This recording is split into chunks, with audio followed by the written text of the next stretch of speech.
It looked like somebody was bent over and had their head in the window of the deer blind.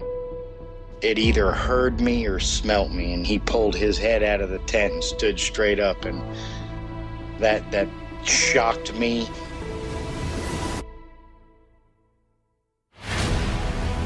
They don't make people that big. The way it moved, almost as if it was gliding across the beach. I've never seen anything move like that in my life.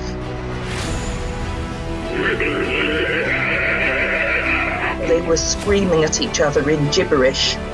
It sounded like a language, and they were chuntering away back and forwards, back and forwards, back and forwards. I know what a bear looks like, and there is no way on this planet that what I saw were bears.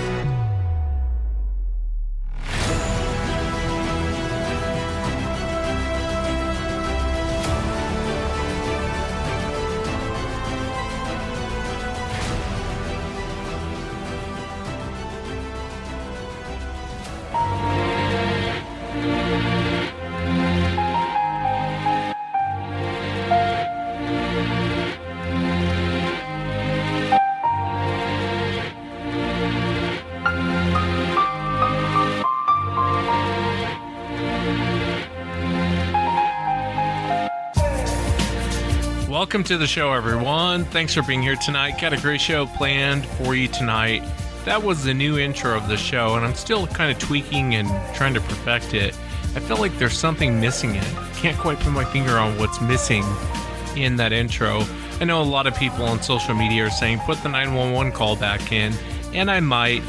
It's one of those things to where, when I first started the show, I put the 911 call in, and it seems like every Bigfoot show that came after me, they all put the 911 call in. So I kind of want to do something different, something new, something different. I hope you guys like it.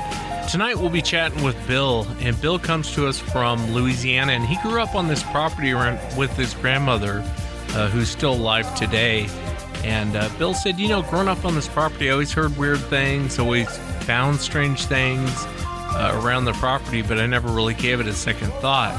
And when he was around 19, 20 years old, he came face to face with one of these creatures. He thought it was a stump. He was walking up on it and thought it was a stump until it stood up, and they stood and looked at each other.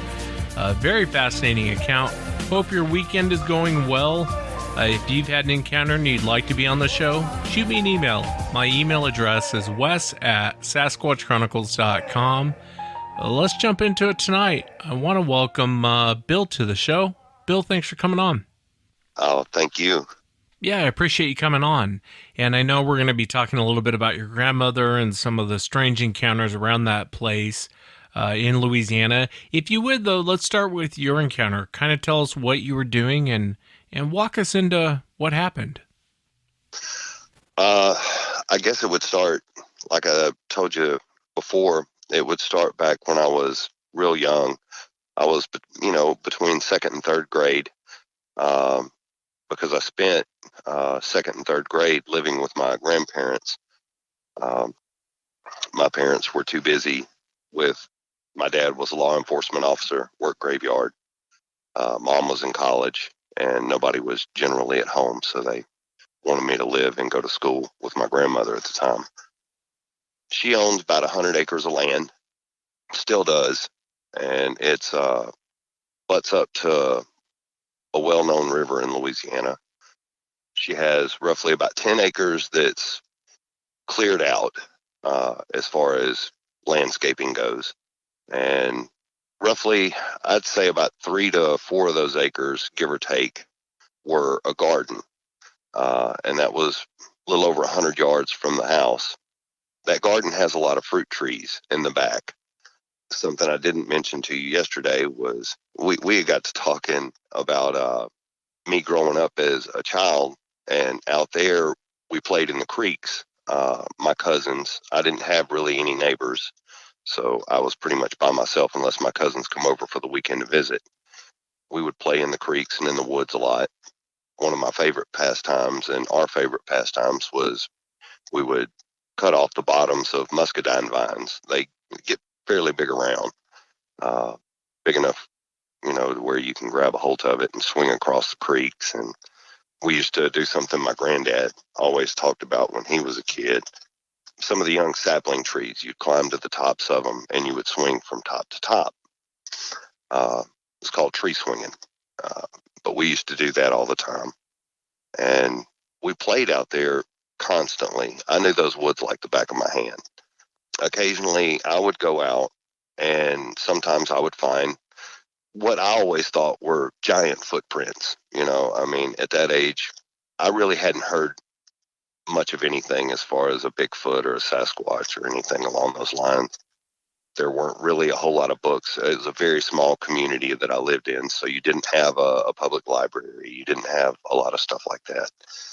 And I always just assumed it was, maybe something that was a wash or something from the water in the creeks when the creeks would dry out.